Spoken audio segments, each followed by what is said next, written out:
সকল দর্শনার্থীদের কাছে আমাদের অনুরোধ, আপনারা মণ্ডপে প্রবেশ করার সময় ফটো তোলার জন্য দাঁড়িয়ে পড়বেন না।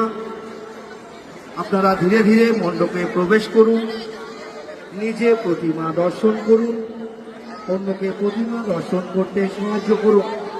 আমাদের স্বেচ্ছাসেবক ও পুলিশ বন্ধুদের সহযোগিতা করুন। আমাদের মণ্ডপের প্রবেশ পথ একমুখী। আপনারা শ্রীভূমি বিআরটি বাস স্ট্যান্ড থেকে প্রবেশ করুন। আমাদের বাহির পথ শ্রীভূমি পোস্ট অফিস। কোনো দর্শনার্থীর শারীরিক সমস্যা হলে আপনারা আমাদের মেডিকেল ক্যাম্পে যোগাযোগ করুন।